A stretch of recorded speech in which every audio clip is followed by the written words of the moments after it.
Welcome to Real Clear Radio Hour, brought to you by the Competitive Enterprise Institute. I'm your host, Bill Frezza. This week, we examine the hidden cost of government and its impact on both the average American family and on one entrepreneur trying to make it easier for moms of modest means to put clothes on their children's backs.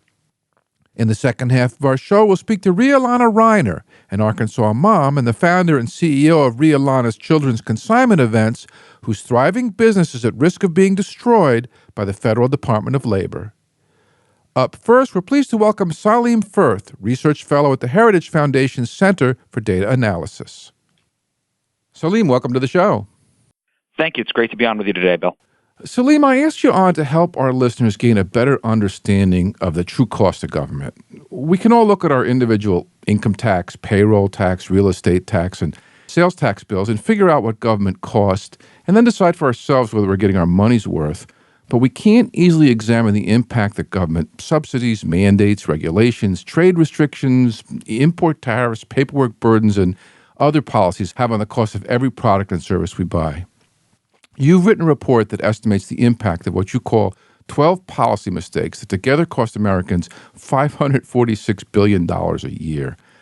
I'd like you to break that down and, to make it more understandable, run the numbers through the budget of a typical American family. And what is a typical American family anyway? You're absolutely right. Obviously, we pay our taxes and we get certain services in return, but there are these ways that the government distorts the economy. So it steps in and says, we're going to subsidize this service more than others, or we're going to tax this activity more than others.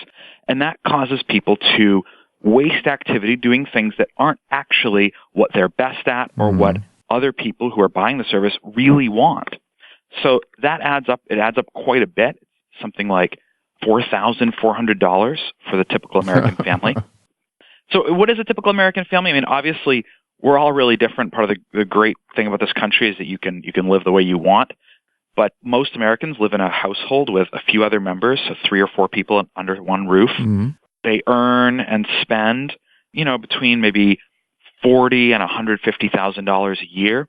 Some of that spending is a little bit invisible to us. So if you own a home, an economist will say you're spending money to live in that house. You might not actually be writing that check because you paid for the home initially, and you're using your savings to live in that house instead of using them to earn money in the stock market. Some of these things are a little opaque. So the government may be spending money on you, or your insurance company spending money on you for health care. So we count that as spending. But for the sake of our conversation, we're not talking about the very rich and we're not talking about the very poor. We're talking about most folks in the middle. Well, I mean, I think we're actually talking about everybody. So for the very poor, some of these things where the government has stepped in and made rent more expensive.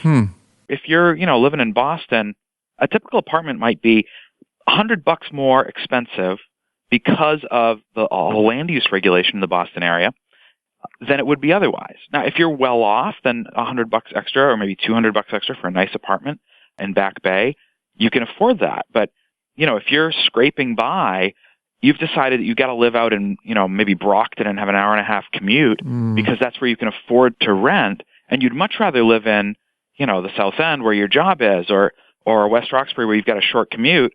But instead, you're trekking an hour and a half, and you're doing that because of these land use regulations. So I think the very poor, especially the working poor, are really hard hit by these things. So when I look at the numbers, I'm looking at averages, trying to get relatively typical homes, something that most people can relate to. Everyone's going to be a little bit different than that. Some people are retired. Some people are in college. We go through these different stages of life. But I don't think there's anybody who's exempt. Let's wrap up with housing. I look at your numbers. Something like a quarter of the $4,000 plus a year that it costs each American family is in that housing area. Where else are there hidden costs? That's absolutely right. And, on the housing, I'll talk a little bit more about that. That's much bigger for people in coastal cities that are highly regulated. It's very unequally distributed around the country. If you're in the middle of the country, certainly in the South and in most of the Midwest, housing prices are not particularly high. The kind of house that costs, so I live in Washington, D.C., and we looked at houses here a couple of years ago, my wife and I, and it's just completely unrealistic for even a, affluent, well-off family to live in a good neighborhood here without just completely burying yourself in the process of home buying. You have to put everything you've got into buying a home. I look out at my window here at my office, and $900,000, $800,000 townhomes with no yard, not in a particularly good school district. If you go to another part of the country, these things would cost $200,000, $300,000, much more realistic for a middle-class American salary to live in a decent place. That has everything to do with regulation. So local governments make it so that you can't build. If you own one of these houses that I'm looking at out my window, you can't tear it down and build an apartment building, say 10 stories high that houses 10 times as many people. The market would love it. The market would pay you very good money to do that. But the zoning laws say you can't do that without permission from all your neighbors. Your neighbors don't particularly want you to do it because they don't want the noise from the construction, and they think, well, maybe some poorer people might move in, and who wants to have college students or lower middle class families living in my fancy neighborhood. So no, you can't build anything here. And DC is actually not the worst. I mean, there's much worse places. A lot of California where the weather's perfect and where a lot of people would love to live there, you can't build. Even in the urban core where everything we know about energy use and conservation says we should be allowing people, if they want to densely live in urban cores, you can't do that in a place like San Francisco. So people often make up for the cost of high housing by living further away from their jobs, which then hits them in transportation. How does the cost of transportation, both buying a car plus buying the gasoline that run them, how are those costs impacted by government policies? Very good question. Cars are a huge expense, right, for the typical American family. A lot of us, if you have two jobs, two commuting people, you have to have two cars because you're going to different places for work. The typical car is $4,000 or $5,000 more expensive than it should be. Wow. Because of two specific government policies, one at the federal level, one at the state level. The federal policy, which adds a lot to cars, is the CAFE fuel economy standards. That's what CAFE stands for, Corporate Average Fuel Economy. And this is a Byzantine set of regulations with all sorts of exceptions and carve-outs and tradable credits and good deals for this automaker and bad deals for that automaker. It's not a simple regulation. It's not a regulation that says your car can't dump pollutants into the air. That's not what this is about. This is average they take across all cars. So if you sell a tiny car, then you can sell a gas guzzler. And all that massively distorts the auto market. Congress and the Bush administration and the Obama administration all combined to take those from being relatively mild in, say, 2005, 2007, to being much stricter today, and they're every year getting more and more strict. The price of cars had been falling compared to other goods for about 18 years before 2009. Since 2009, it's suddenly risen, and we're looking at cars that are now something like $3,000 more expensive than they would be if that falling trend had continued. That appears to be completely due to the increase in these CAFE standards. Some economists actually, when the standards were first proposed, they estimated how much would this cost, and their predictions basically line up with what we've seen in prices, that you're looking at several $1,000s per vehicle increase. And what about energy? What about utilities, gas, electric, and the other things that power our life? So there are all these, various government restrictions, both at the state level and the federal level, which increase the cost of fuel. Some of them are supposedly, at least, about green energy. Some of them are just naked giveaways to cronies. So states will have renewable energy mandates, which say that, if you produce electricity in that state, you've got to have 10 or 20 or 30% of the energy you sell come from renewables. That's not a price-based system. That doesn't take into account weather patterns or what the state can efficiently produce. And it doesn't take into account what people can afford. It just says, we're just going to command that energy companies do this. And the energy companies don't really mind. They pass those costs right on to consumers.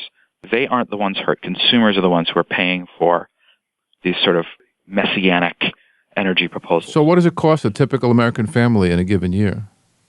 So you're looking at about $108 a year for the typical American family from the state level renewable energy mandates. And then from the federal government on gasoline, there's a bunch more. It's about $500 a year in higher gasoline costs, thanks to some just straight naked cronyism that has really nothing to do with the environment. So between housing and energy, we're about halfway to our $4,000 a year it costs the American family. Yeah, that's right. And The reason for that is pretty straightforward. That's where we spend a lot of our money. Mm. For most American families, housing is the biggest expense and transportation is the second. So it's not a surprise that the distortions in those markets are the things that cost us the most money. Salim, we've been talking about the hidden cost of government programs for the typical American family, and I'd like to swing around to food. Congress is famous for its inability to rein in costly farm subsidy programs. Putting aside environmentally destructive ethanol mandates that make our gasoline more expensive and just considering the food we eat, where are the hidden costs?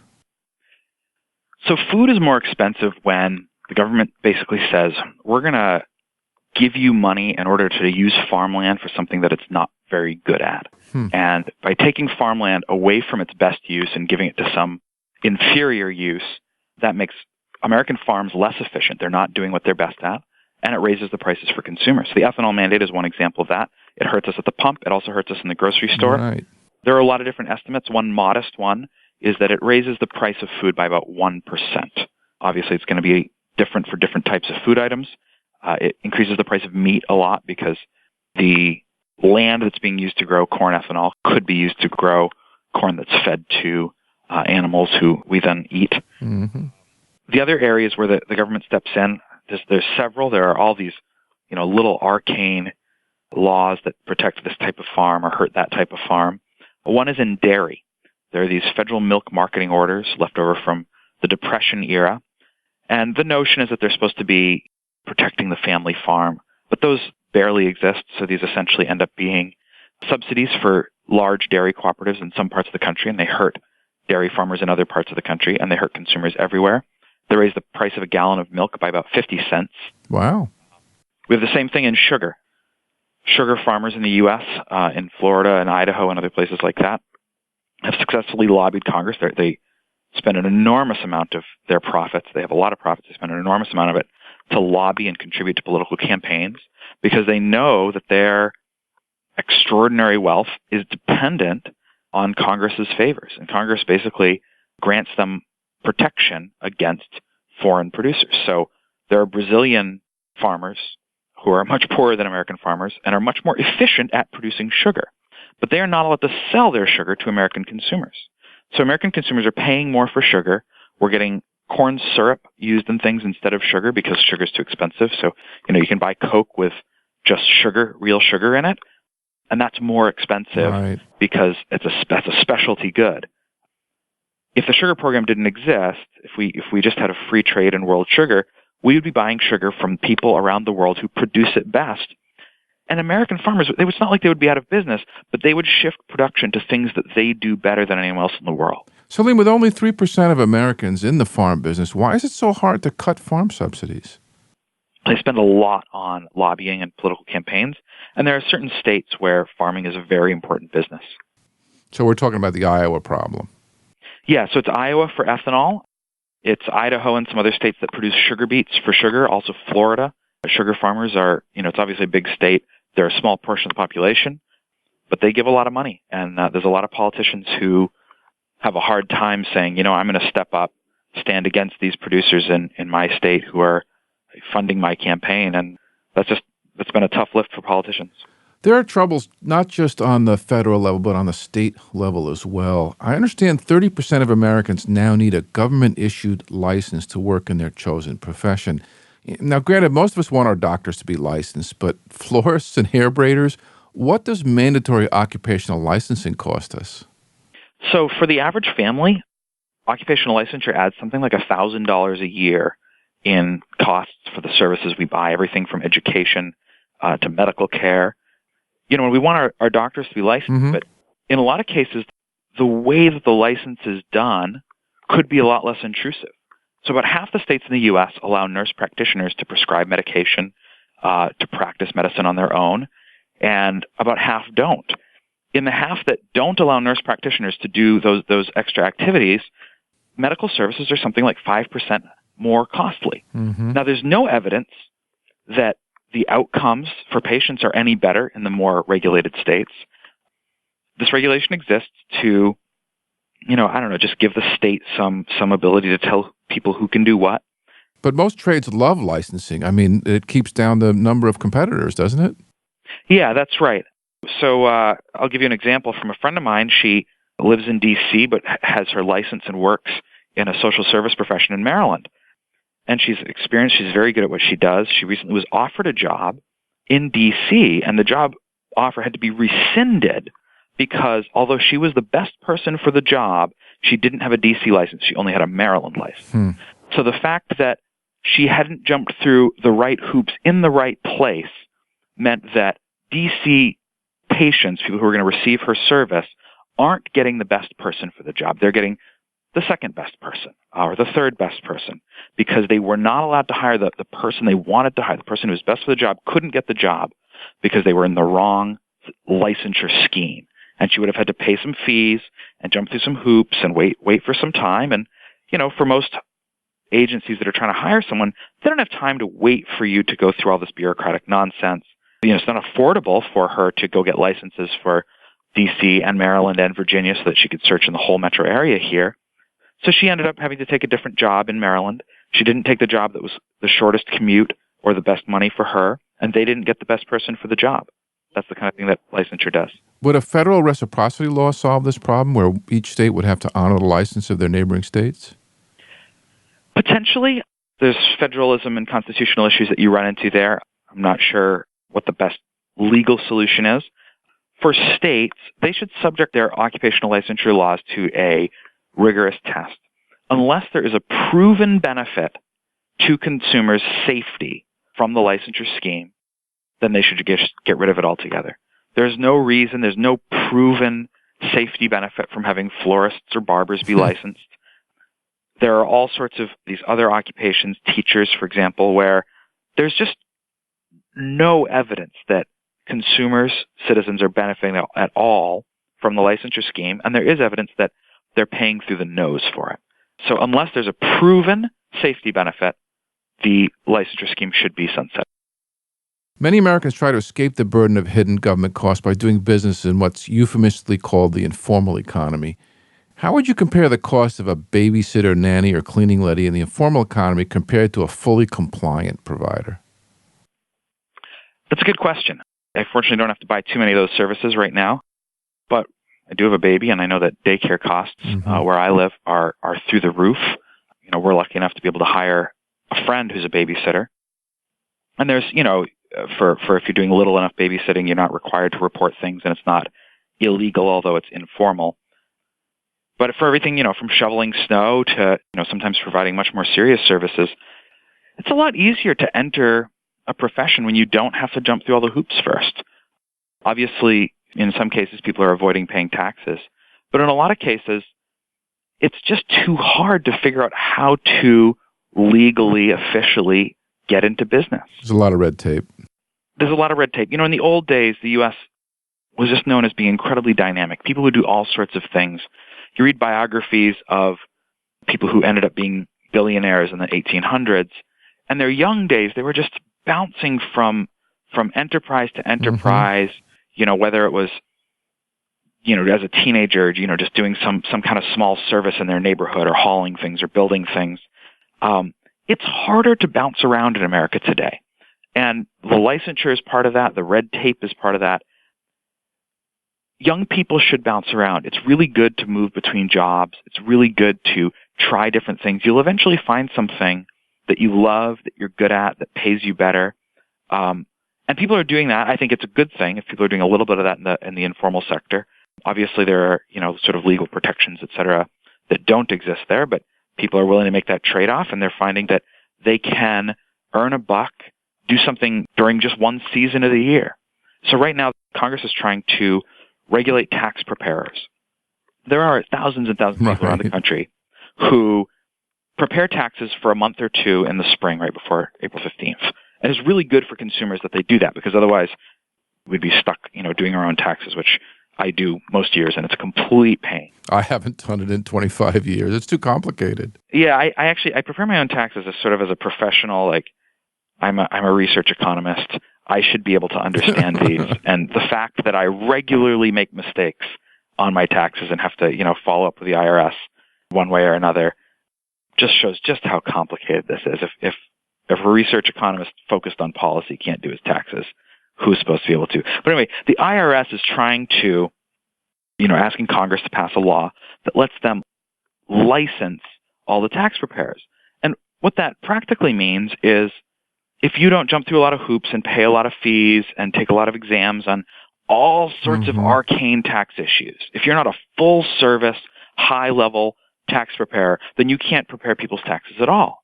But most people don't need a tax preparer who knows how to, deal with S corporations or C corporations, right? They just need somebody who can get through their 1040 with them, find out if they qualify for the EITC, or, make sure they get their child tax credits and get all their documents correct.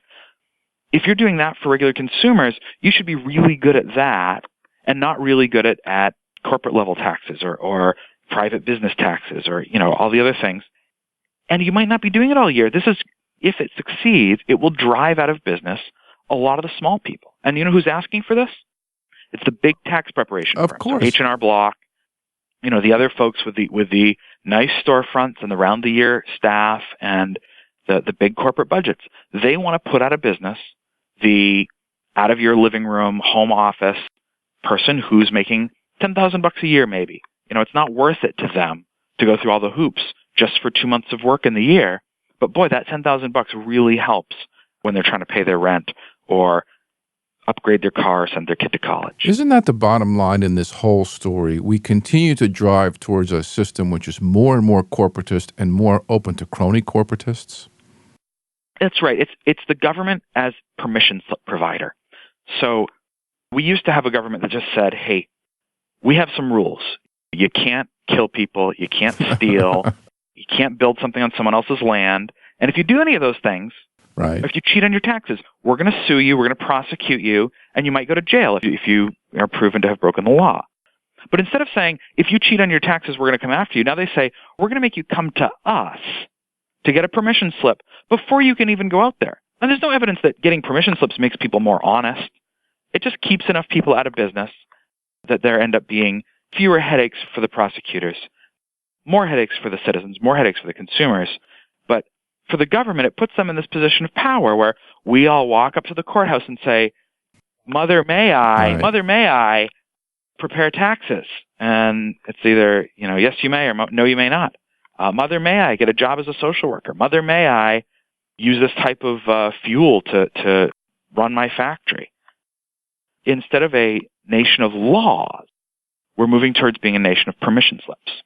Salim, we appreciate you coming on the show today and sharing the cost of some of these policies on the average American. Keep up the good work and please stay in touch. Thank you, Bill.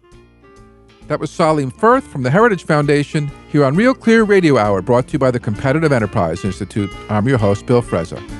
You can check out Real Clear Radio on Facebook or follow us on Twitter at Real Clear Frezza.